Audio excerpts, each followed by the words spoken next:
Hola chicos, ¿cómo están? Espero que estén muy bien. Vamos a empezar hoy con un nuevo video, el cual se llama La Gran Colombia. Empezamos. Bueno chicos, después de la batalla de Boyacá y la consolidación de la independencia de la Nueva Granada, comenzó el proceso de diseño de un nuevo estado y de construcción de una autoridad legítima. Por supuesto, este proceso fue largo y conflictivo durante buena parte del siglo XIX. La Gran Colombia, como se conocería posteriormente, fue el primer intento de organización estatal y un proyecto dirigido por Simón Bolívar. Ante la posibilidad de que España intentara retomar el control de sus antiguos territorios, se optó por la creación de un Estado centralizado, fuerte. También se redoblaron los esfuerzos para legitimar el proceso de independencia.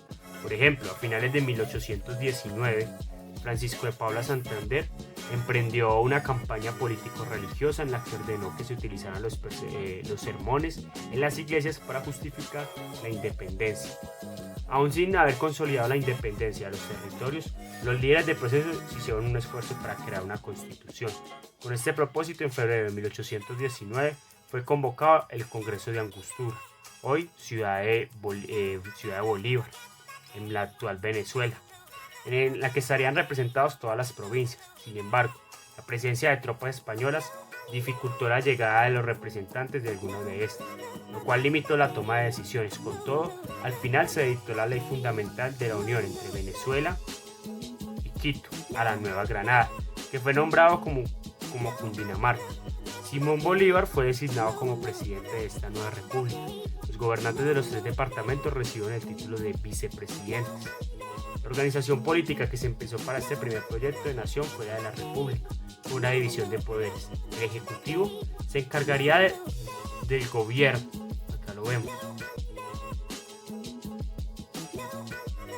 y tendría su poder limitado, mientras el legislativo, esto es que el Congreso, se encargaría de crear las leyes junto con el Poder Judicial, que debería hacerlas cumplir. Después del Congreso de Angostura, y una vez se afianzó la independencia a través de las últimas victorias militares sobre los españoles, se realizó un nuevo Congreso. Esa reunión tuvo lugar en 1821 en la ciudad de Cúcuta, y en el Congreso de Cúcuta se pactó la unión de las 3 grandes provincias, Dinamarca, Venezuela y Quito, bajo una constitución centralista que fue redactada por los delegados de la asistieron al Congreso. La Constitución de Cúcuta consagró la división de poderes en las 3 ramas que se conservan en la actualidad. Son la ejecutiva, la legislativa y la judicial. El poder legislativo estaría representado por un Congreso compuesto por un Senado y una Cámara de Representantes. A su vez, cada parroquia, como se llamaban las subdivisiones del territorio, tendrían una asamblea legislativa. El poder ejecutivo quedó representado por la presidencia y la vicepresidencia. Simón Bolívar fue confirmado en el cargo como presidente, mientras la vicepresidencia de Cundinamarca se le otorgó a Francisco de Paula Santander.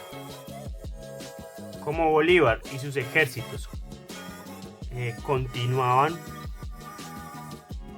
en las campañas de independencia de Venezuela, Ecuador y Perú más abajo, Santander debió asumir la presidencia de forma temporal. Mientras continuaba la guerra, la máxima instancia del Poder Judicial quedó representada por el Tribunal Supremo.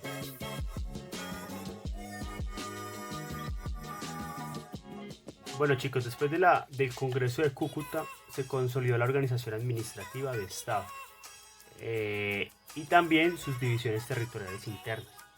Sin embargo, las decisiones tomadas por dicho Congreso no se limitaban al administrativo y territorial, sino que fueron necesarias hacer unas modificaciones sociales y económicas con el fin de establecer rutas de organización colonial heredadas por los españoles. Entre las reformas sociales y económicas más relevantes planteadas por la Constitución de Cúcuta estuvieron la eliminación del Tribunal de la Inquisición, la autorización de la venta de los resguardos indígenas, la libertad de vientres, la libertad de prensa y circulación, y entre otros el derecho al voto.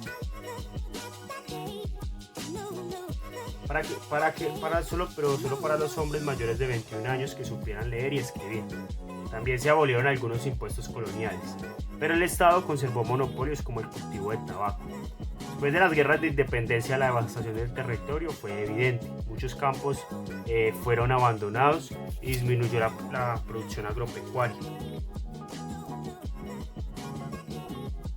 Tanto las luchas de emancipación como la formación de un Estado nuevo necesitaban una urgencia, financiación, y la producción local no era suficiente para cubrir los gastos económicos. Por esa razón, los líderes de nacientes países tuvieron que recurrir a préstamos de dinero por parte de países europeos, especialmente de Inglaterra. Los dineros de estos préstamos se invirtieron primero en armas y barcos para dar apoyo a la lucha independentista, y luego se destinaron a pagar deudas adquiridas con los prestamistas del país. El valor de los préstamos fue muy superior a la capacidad de pago del Estado, lo cual generó una deuda externa elevada. Ese tipo de deudas adquiridas por las diversas naciones latinoamericanas implicaron casi siempre un nuevo estado de subordinación económica, tal vez principalmente hacia los países como Inglaterra. Por otra parte, la Constitución de Cúcuta eliminó las restricciones que imponía España para viajes de extranjeros a territorios americanos, lo que facilitó la llegada de estos a la Gran Colombia. Algunos migraron al país para establecer relaciones diplomáticas, realizar exploraciones científicas y buscar oportunidades de negocio. Aunque la inmigración no fue masiva, la presencia de esos extranjeros sí contribuyó en el ingreso de nuevas ideas y tecnologías. Bueno, chicos, los cambios estructurales sociales por lo general ocurren de manera lenta, por lo cual se puede decir que la Gran Colombia, por lo cual se puede decir que en la Gran Colombia las estructuras sociales mostraban pocos cambios respecto a la época colonial. Las transformaciones políticas tuvieron un impacto reducido en la vida cotidiana de las personas, bien fuera porque aún no estaban dadas las condiciones para implementar los cambios o porque los intereses particulares limitaban la implementación de transformaciones. Por ejemplo, aunque se buscaba la entrega de título individual a las tierras de resguardo a los indígenas, los mismos beneficiarios se resistieron porque argumentaban que los títulos individuales facilitaban su desintegración como comunidad. En consecuencia, a largo plazo las propiedades pasaron a manos de los blancos y mestizos. A pesar de ello, la Gran Colombia sí experimentaron algunas modificaciones del orden social. Una de ellas fue la integración a la sociedad y el acceso a beneficios que obtuvieron los indígenas, libertos, mulatos y zambos que participaron y apoyaron las luchas por la independencia.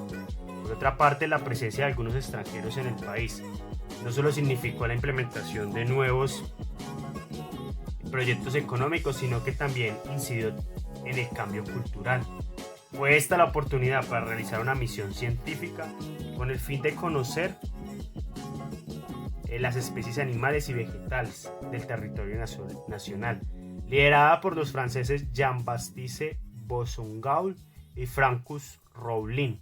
También durante este periodo ingresaron al país métodos de alfabetización y enseñanza, promovidas por algunos ingleses. Por otro lado, debido a la reducción de los privilegios de la Iglesia Católica, se permitió el desarrollo de las iniciativas protestantes, como la organización de la Sociedad Bíblica, que regalaba ejemplares de la Biblia y de sociedades de libre pensamiento como la masonería.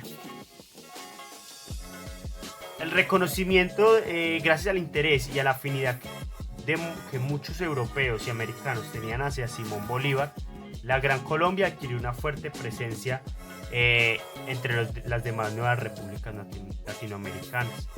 Esto lo ubicó a la cabeza de la política colonial, tal como se evidenció en la organización del primer Congreso Panamericano, que tuvo lugar en Panamá en 1826. Esta reunión esperaba consagrar a los representantes de todas las nacientes naciones en América. Aunque el evento no tuvo el éxito que se esperaba, sí confirmó la importancia que tenía la Gran Colombia en el ámbito americano. Por otro lado, y como forma de afirmar la independencia, se inició un proceso de gestión diplomática y el establecimiento de contactos políticos en Europa, con el fin de lograr el reconocimiento de la Gran Colombia por parte de estos países. Los esfuerzos dieron fruto cuando con anterioridad las repúblicas latinoamericanas se logró este reconocimiento por parte de Estados Unidos en 1822 y de la Gran Bretaña en 1825, y la normalización de relaciones con el Vaticano, que implicaban el reconocimiento de la Iglesia para legitimar la existencia de las nuevas repúblicas. Eso solo se produjo hasta 1835, cuando la Gran Colombia ya se había disuelto. Bueno, chicos, vamos a hablar acerca de las tensiones de la Gran Colombia. En los primeros años de la Gran Colombia, Francisco de Paula Santander fue presidente encargado, mientras Bolívar se dedicó a asegurar militarmente la independencia de Quito y Perú. Muchos sectores políticos, especialmente de Venezuela, rechazaron varias medidas de Santander y empezaron a organizar la posición política. Lo acusaron de excluir a los venezolanos de los nombramientos, de usar de mala manera los dineros del Estado y de asumir la posición de monarca. Además, los venezolanos estaban inconformes con la excesiva concentración de poder político en la ciudad de Bogotá. Entre tanto, en la Nueva Granada también se manifestaban las hostilidades contra los venezolanos, especialmente contra uno de sus líderes, José Antonio Páez. En 1826, Páez fue citado por el Congreso en Bogotá, acusado de reclutamiento forzado y uso excesivo de la fuerza. En realidad, el reclutamiento había sido ordenado por Santander 2 años antes, como preparación ante una posible reconquista por parte de España. Páez no obedeció oportunamente, y cuando lo hizo, muchos hombres mayores de 16 años no se presentaron, situación que lo motivó a ordenar el reclutamiento forzado.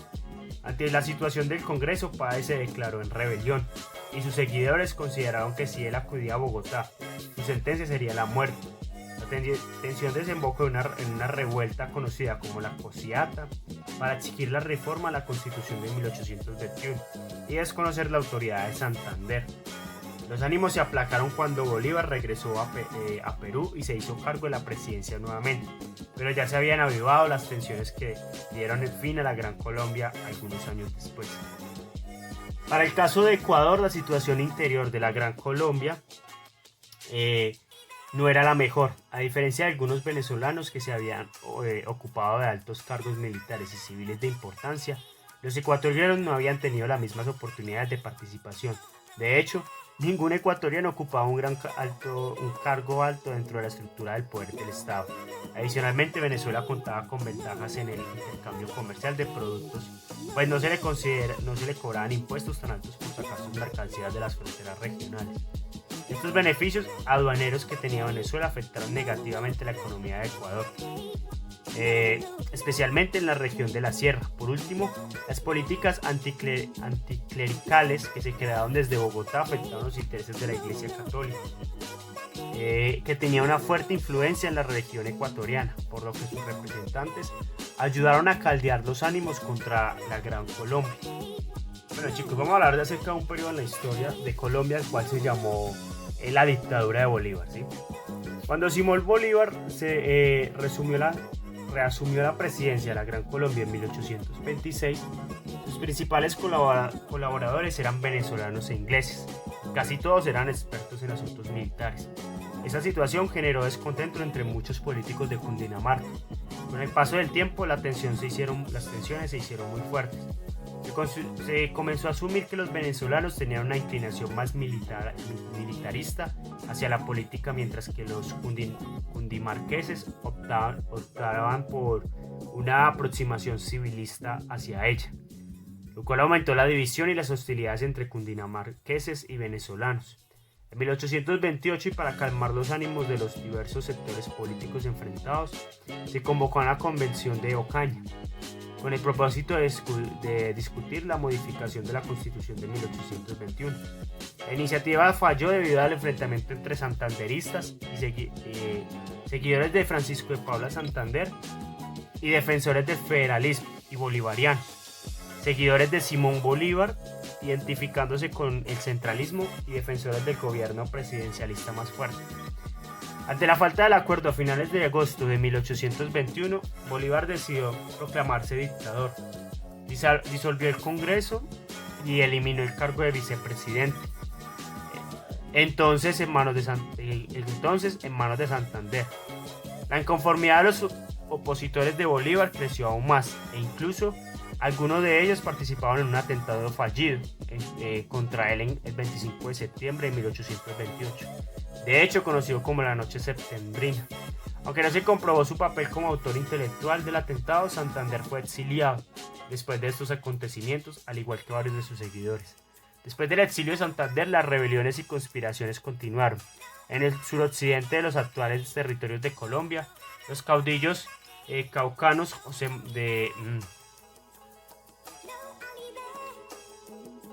María Obando y José Hilario López encabezaban sin éxito un movimiento en contra de Bolívar. En Antioquia, José María Córdoba